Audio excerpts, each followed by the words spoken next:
The MGM Grand Hotel fire.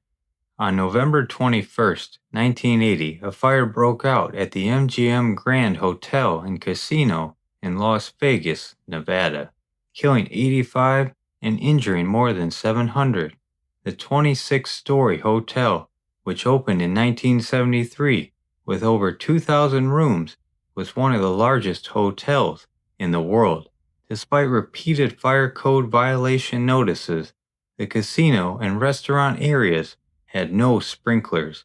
Management claimed sprinklers might interfere with gaming equipment and avoided full installation, which would have cost less than $200,000. At around 7:07 a.m., the fire started in the deli restaurant on the ground floor. Investigators traced the cause to an electrical ground fault in a refrigerated pastry display case, where uninsulated copper wires vibrated against aluminum studs until friction ignited nearby flammable materials. Plastic insulation, adhesives, and decorative wall coverings fueled the flames. The blaze spread across the casino floor at a staggering pace, about 100,000 square feet in 6 minutes, driven by combustible wallpaper, mirrors, and carpet glue.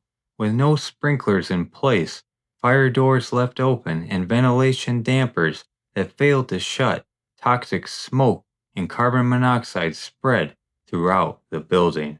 By 7:17 a.m., the fire was reported. Fire crews arrived within 2 minutes, but the casino was already engulfed. Flames reached over 1,000 degrees Fahrenheit. Elevators automatically returned to the lobby during the alarm, trapping guests. One car plunged into the fire, killing those inside. Upper floors quickly filled with smoke, leaving stairwells and hallways impassable.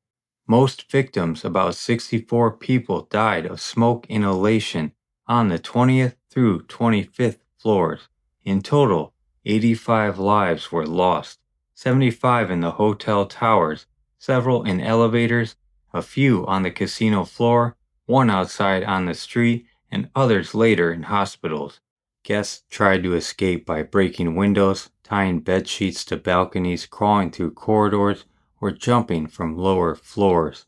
More than 200 firefighters from multiple agencies responded. Ground ladders reached only the 9th floor, so U.S. Air Force helicopters from Nellis Air Force Base airlifted about 1,000 people from the roof and balconies. Police and civilian helicopters assisted with spotting and rescue coordination. The fire was contained by 8:30 a.m., but continued smoldering for hours. The MGM sustained roughly $50 million in damage, mostly from smoke. Investigators found 83 fire code violations identified just 2 months earlier. Only 20 had been corrected. MGM had resisted sprinkler installation, secured exemptions under state law, and prioritized profits over safety. After the disaster, more than 1,300 lawsuits were filed against MGM and related parties, with settlements totaling $223 million by 1985. MGM itself paid $75 million, and insurers covered nearly $90 million after a separate legal battle. Court records revealed the company initially tried to blame guests for negligence and engaged in disputes with insurers over reimbursement. The tragedy led to sweeping reforms. Nevada quickly mandated sprinklers in all high-rises over 55 feet and in public buildings 3 stories or taller, forcing retrofits in more than 200 buildings at a cost exceeding $40 million.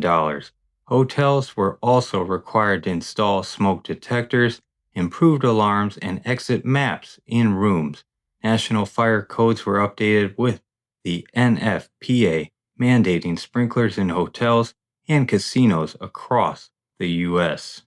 The MGM Grand reopened on July 29, 1981, after a $50 million renovation with 30,000 sprinklers and upgraded safety systems. The property was sold in 1986, became Bally's Las Vegas and is now being rebranded as Horseshoe Las Vegas.